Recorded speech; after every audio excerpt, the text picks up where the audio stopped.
आप सभी को कोटि कोटि वंदन। तो आइए आज हम नवरात्रि व्रत कथा के बारे में बात करने वाले हैं। आइए विस्तार से बात करते हैं। आप लोग ध्यान देकर सुनिए कि इस जो हम नवरात्रि का व्रत रखते हैं इसके पीछे की क्या पौराणिक कथाएं हैं और क्यों ये हम रखते हैं। तो आइए जानते हैं। ब्राह्मणी के वचन सुन माँ दुर्गा ने कहा, हे ब्राह्मणी, मैं तुम्हें संपूर्ण पापों को दूर करने वाली व्रत की विधि बतला रही हूँ। चैत्र मास के शुक्ल पक्ष की प्रतिपदा से लेकर 9 दिन तक व्रत करें। यदि दिन भर का व्रत ना कर सको तो एक समय भोजन करें। नवरात्रि व्रत कथा के अनुसार एक समय बृहस्पति जी ने ब्रह्मा जी के समक्ष चैत्र व अश्विन मास के शुक्ल पक्ष में पड़ने वाले नवरात्रों का महत्व जानने की इच्छा जताई। इन्होंने कहा, इस व्रत का क्या फल है, इसे किस प्रकार किया जाता है, सबसे पहले इस व्रत को किसने किया, ये सब विस्तार से कहिए। बृहस्पति जी के प्रश्न का जवाब देते हुए ब्रह्मा जी ने कहा, हे बृहस्पति, प्राणियों के हित की इच्छा से तुमने बहुत अच्छा प्रश्न किया है। जो इंसान मनोरथ पूर्ण करने वाली माँ दुर्गा, महादेव, सूर्य और नारायण का ध्यान करता है वह धन्य है। यह नवरात्र व्रत संपूर्ण कामनाओं को पूर्ण करने वाला है, सब कुछ देने वाला है। इस व्रत को करने से पुत्र, सुख, धन, विद्या और दुर्भाग्यपूर्ण जो भी चीजें हमारे जीवन में होती है वो नहीं होती हैं। इस व्रत को करने से रोगों दूर हो जाते हैं, घर में समृद्धि और वृद्धि होती है, वंदनाए को पुत्र प्राप्त होते हैं, समस्त पापों से छुटकारा मिलता है। जो मनुष्य इस व्रत को नहीं करता है वह अनेकों दुखों को भोगता है। यदि व्रत करने वाले मनुष्य सारे दिन का उपवास ना कर सके तो एक समय भोजन करे और 10 दिन बंधों सहित नवरात्र व्रत की कथा का श्रवण करे, उसको सुने ध्यान देकर। हे बृहस्पति, जिसने पहले इस महाव्रत को किया वह कथा मैं तुम्हें सुना रहा हूँ। आप सभी लोग भी ध्यान देकर सुने, हम भी आपको बता रहे हैं। ब्रह्मा जी बोले, प्राचीन काल में मनोहर नगर में एक ब्राह्मण रहता था। वह माँ दुर्गा का भक्त था। उसे संपूर्ण सद्गुणों से युक्त सुमति नाम की एक अत्यंत सुंदर कन्या उत्पन्न हुई। वह कन्या अपने पिता के घर में अपनी सहेलियों के साथ खेलती थी। इस प्रकार वो जो कन्या थी सुमति, वो इस प्रकार से बड़ी होने लगी जैसे शुक्ल पक्ष में चंद्रमा की कलाएं बढ़ती हैं। उसका पिता प्रतिदिन जब दुर्गा की पूजा करके होम हवन किया करता, वह उस समय नियम से वहीं उपस्थित रहती। एक दिन सुमति भगवती के पूजा में उपस्थित नहीं हुई। उसके पिता को पुत्री की ऐसी असावधानी देखकर क्रोध आ गया और वह पुत्री से कहने लगा, अरे दुष्ट पुत्री, आज तूने भगवती का पूजन नहीं किया, इस कारण मैं किसी कुष्ठ रोगी या दरिद्र मनुष्य से तेरा विवाह करवा दूंगा। पिता की बात सुनकर सुमति को बड़ा दुख हुआ और पिता से कहने लगी, हे पिता, मैंने आपकी कन्या हूँ तथा सब तरह आपके अधीन हूँ। जैसे आपकी इच्छा हो वैसा ही करो, चाहे राजा से, चाहे कुष्ठी से और चाहे दरिद्र से, जिसके साथ चाहो मेरा विवाह करवाओ, और जो मेरे भाग्य में होगा वो मुझे मिलेगा। क्योंकि कर्म करना मनुष्य के अधीन है और फल देना उस परमपिता परमेश्वर के अधीन है। कन्या के ऐसे बात कहने पर, ऐसे वचन सुनकर उस ब्राह्मण को क्रोध आ गया। वह अपने क्रोध पर काबू न रख पाया। अपनी कन्या का विवाह एक कुष्ठी के साथ करा दिया और अत्यंत क्रोधित हो पुत्री से कहने लगा, हे पुत्री, अपने कर्म का फल भोगो। देखेंगे भाग्य के भरोसे रहकर क्या करते हो।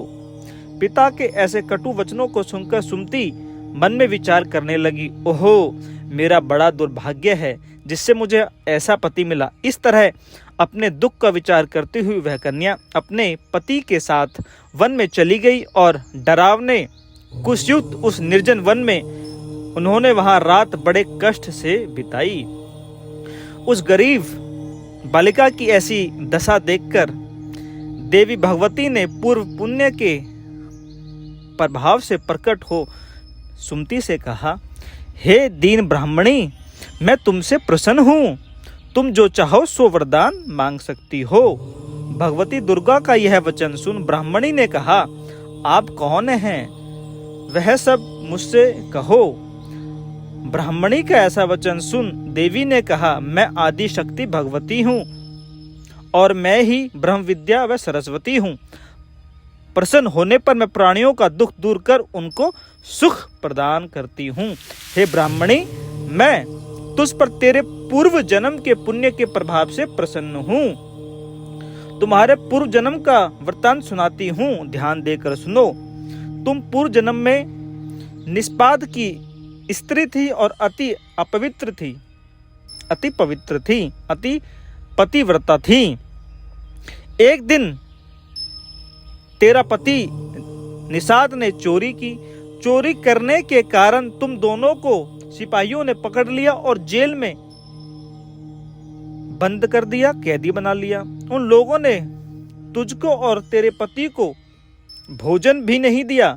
इस प्रकार नवरात्रि के दिन तुमने तो कुछ खाया और ना ही जल पिया। इस प्रकार 9 दिन का नवरात्र का व्रत हो गया। हे ब्राह्मणी, उस दिन में जो व्रत हुआ उस व्रत के प्रभाव से प्रसन्न होकर मैं तुझे मनोवांछित वर देती हूँ। तुम्हारा जो इच्छा हो वो मुझसे मांग लो, मैं तुम्हें वो वर दे दूंगी। इस प्रकार दुर्गा के वचन सुन ब्राह्मणी बोली, अगर आप मुझ पर प्रसन्न हो तो हे दुर्गे, मैं आपको प्रणाम करती हूँ। कृपा करके मेरे पति का कोढ़ रोग दूर करो। देवी ने कहा, उन दिनों तुमने जो व्रत किया था उस व्रत का 1 दिन का पुण्य पति का कोढ़ दूर करने के लिए अर्पित करो। उस पुण्य के प्रभाव से तेरा पति ठीक हो जाएगा। इस प्रकार देवी के वचन सुन वह ब्राह्मणी प्रसन्न हुई और पति को निरोग करने की इच्छा से जब उसने ठीक है ऐसा वचन कहा, तब उसके पति का शरीर भगवती दुर्गा की कृपा से कुष्ठ रोग से रहित हो गया। वह ब्राह्मणी पति को देख देवी की स्तुति करने लगी, हे दुर्गे, आप बहुत करुणा करने वाली हैं, तीनों लोकों का संताप हरने वाली हैं, समस्त दुखों को दूर करने वाली हैं, रोगी मनुष्यों को निरोग करने वाली हैं, प्रसन्न हो मनोवांछित वर देने वाली हैं और दुष्टों का विनाश करने वाली जगत की माता हैं। हे अम्बे, मुझे निरपराध अबला को मेरे पति ने कुष्ठ मनुष्य के साथ विवाह कर घर से निकाल दिया। पिता से तिरस्कृत निर्जन वन में विचर रही हूँ। आपने मेरा इस निष्पदा से उद्धार किया है। हे देवी, आपको प्रणाम करती हूँ, मेरी रक्षा करो।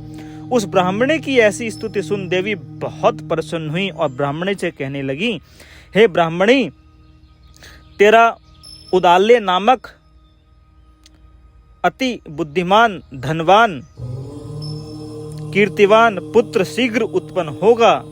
ऐसा वर देकर देवी ने ब्राह्मणी से फिर कहा कि और जो कुछ तेरी इच्छा हो वह मांग ले। सुमति ने कहा कि हे भगवती दुर्गा, अगर आप मुझ पर प्रसन्न हो तो कृपा मुझे नवरात्र व्रत की विधि का विस्तार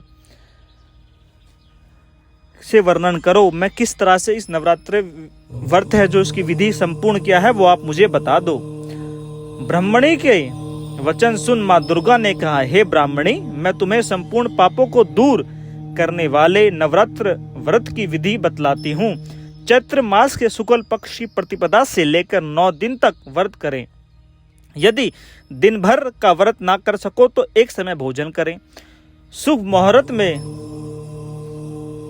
घट स्थापना करें और वाटिका बनाकर उसको प्रतिदिन जल से सींचें।